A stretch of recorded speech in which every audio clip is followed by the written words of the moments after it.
Hello, I'm Mantastic and Fantastic, and today I'm going to be talking about the new 10 Magic Stones seasonal Super Godfest that has come to North America. So, as a whole, Super Godfests have become kind of the norm, so to speak, in terms of what you should be rolling in, and the baseline values for a Super Godfest are usually 1/3 Godfest exclusives and 2/3 Pantheons. So anytime that you improve those rates is an indication of a more favorable or strong event. So the magic happens with seasonal Godfest, because with seasonal Godfest, some of those Godfest exclusives are replaced with high rarity seasonal cards.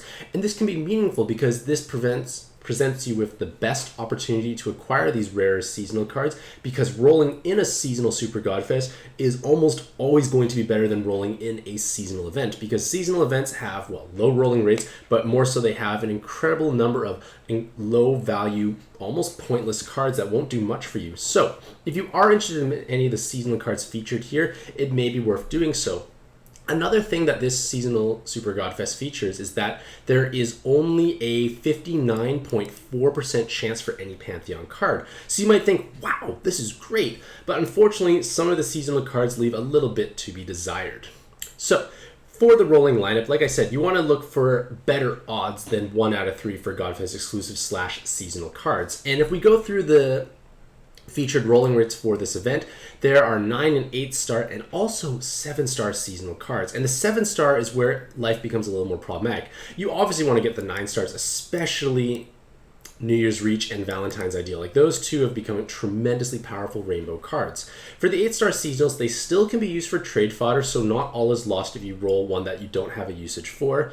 The 7-star cards, they're quite situational and niche, and it makes me feel that like this 6% chance, while possibly like more interesting than, or at least more unique than a Pantheon card, may not necessarily help your monster box. And this is because 7-star cards cannot be used for monster exchange purposes, and you roll them and you're kind of like, well, this is nice, but am I really going to have a use for them? It really depends on your box, but for the 3 that are featured here, I'm not that attracted to them.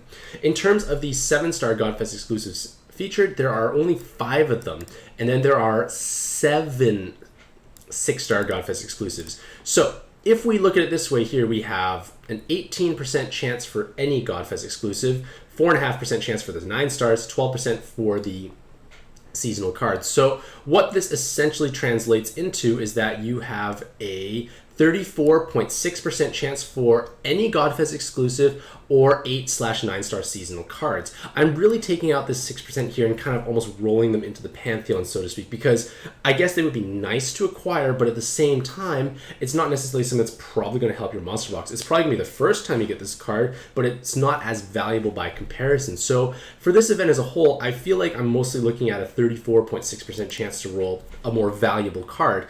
And this is definitely slightly better, and if any of these seasonal cards are appealing to you, it can provide justification for rolling. For myself, I don't feel like I have enough motivation to roll in this event. I would love to get Valentine's Ideal or New Year's Reach, but at the same time, I just feel like the seasonal cards, I already have Valentine's Day, which has been improved, but I don't feel like I'll gain that much value from the other seasonal cards, and they ended up being just trade fodder. At the same time, the 7-star Godfest exclusive, there's only 5 of them featured. I guess if you include Valentine's Ideal and New Year's Reach, there's 7 truly like great cards, so to speak. But at the same time, I feel like waiting is the best course of action, at least for my given monster box.